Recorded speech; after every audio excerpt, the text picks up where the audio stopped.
이야기처럼 듣는 뉴스픽 지금 시작합니다. 캐나다 왜 대미 보복 관세 풀었을까? 캐나다 정부가 8월 22일 오타와에서 중요한 발표를 했습니다. 마크 카니 총리는 미국산 제품에 부과해온 보복 관세 가운데 상당 부분을 철회하겠다고 밝혔습니다.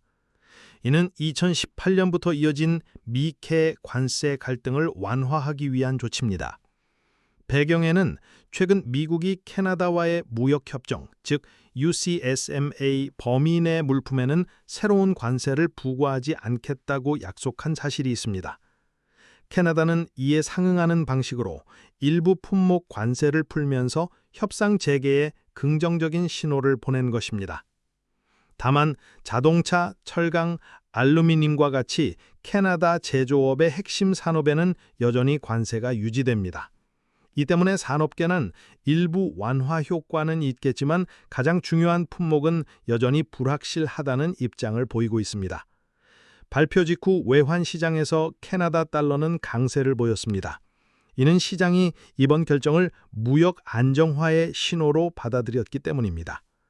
앞으로 주목할 점은 9월 1일 실제 발효 이후 양국 간 남아있는 전략 품목에 대한 협상이 어떤 식으로 풀릴지입니다. 이 과정에서 관세 문제와 안보 협력이 서로 어떻게 맞물릴지도 중요한 관찰 포인트가 될 것입니다. 파월 의장의 잭슨홀 연설, 금리 인하 신호일까? 미국 연방준비제도 제롬 파월 의장이 8월 22일 와이오밍주 잭슨홀에서 전 세계 금융시장에 관심을 모은 연설을 했습니다. 이번 연설은 오는 9월 금리 인하 여부를 가늠할 핵심 이벤트였습니다. 파월 의장은 9월 회의에서 금리 인하 가능성을 배제하지 않는다고 밝혔습니다. 동시에 물가 상승 위험은 여전히 존재한다고 덧붙였는데 이는 확실한 약속을 하기보다는 상황을 지켜보겠다는 신중한 태도를 보여줍니다. 이런 발언의 배경에는 노동시장의 둔화가 있습니다. 최근 미국 내 신규 고용은 줄어드는 추세이고 실업률은 4.2%까지 올라가면서 연준의 정책 판단에 큰 압력을 주고 있습니다. 연설 직후 금융시장은 즉각 반응했습니다. 금리 인하 기대가 커지자 미국 주가는 상승했습니다. 이는 낮은 금리가 기업 자금 조달 비용을 줄이고 소비와 투자를 자극할 수 있다는 기대가 반영된 것입니다. 동시에 미국채 수익률은 하락했는데 이는 투자자들이 국채를 더 많이 사들이며 안전자산 선호가 강화됐음을 보여줍니다. 마지막으로 달러 가치는 약세로 전환됐습니다. 금리 인하가 현실화되면 달러 자산의 매력이 줄어들기 때문에 외환 시장에서 달러 수요가 낮아진 결과입니다. 미국 국경 전자기기 검사가 사상 최대치. 미국 관세국경보호청이 8월 21일 발표한 최신 자료에 따르면 올해 2분기, 즉 4월부터 6월 사이에 국경에서 실시된 전자기기 검사가 14,899건으로 집계됐습니다. 이는 지금까지 기록된 분기별 수치 가운데 가장 높은 수준입니다. 불과 한 분기 전과 비교했을 때 21%나 증가한 것이고 종전 최고치였던 2022년 1분기에 12,766건보다도 17%가량 더 많은 규모입니다. 이렇게 수치가 빠르게 늘어난 배경에는 국경 수색 권한을 근거로 한 CBP의 법 집행 강화가 있습니다.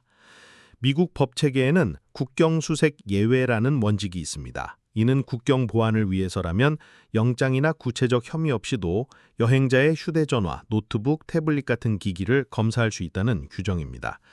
실제 검사에는 두 가지 방식이 있습니다. 하나는 화면을 직접 열어보는 기본 검사, 다른 하나는 포렌식 장비를 이용해 데이터를 복제, 분석하는 심층 검사입니다.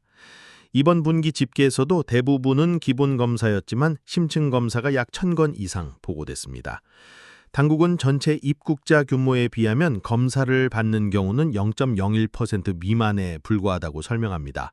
다시 말해 수치상으로는 극히 일부라는 점을 강조하고 있는 것입니다. 그러나 실제로 검사를 받은 여행객 입장에서는 이야기가 달라집니다. 장시간 대기 그리고 기기에 담긴 민감한 개인정보 노출 위험이 뒤따르기 때문입니다. 특히 국경을 자주 오가는 캐나다인 여행객들에게는 체감 불편이 크게 다가올 수밖에 없습니다.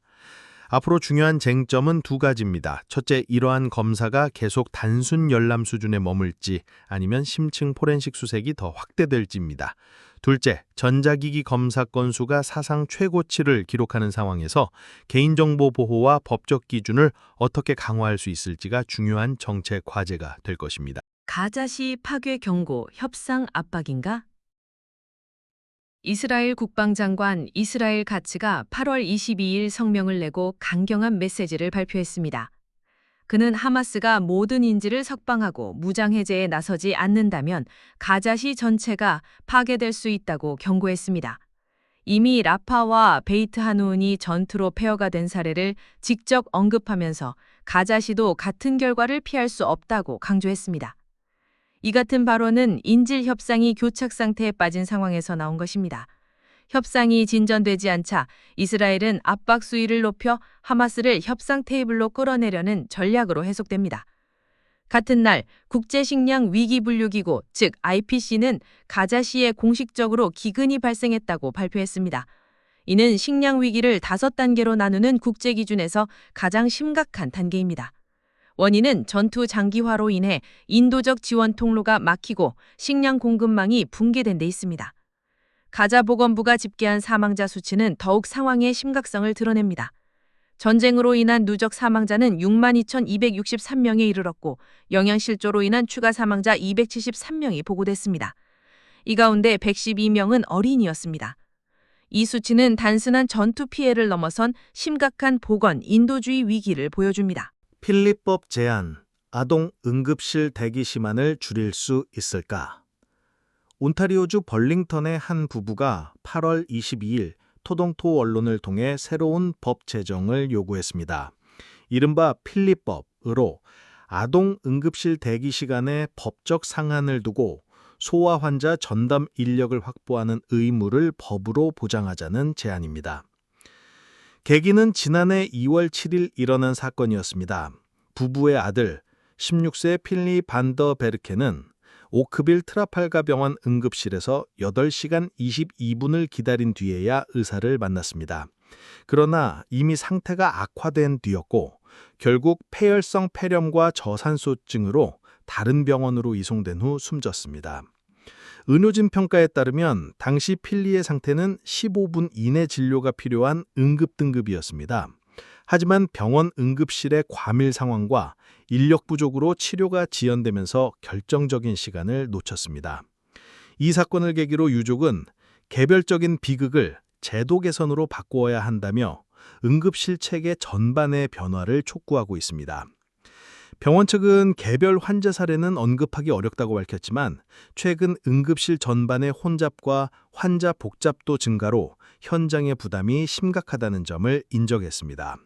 뉴스가 만든 생각, 생각이 만든 내일, 뉴스픽이었습니다. 감사합니다.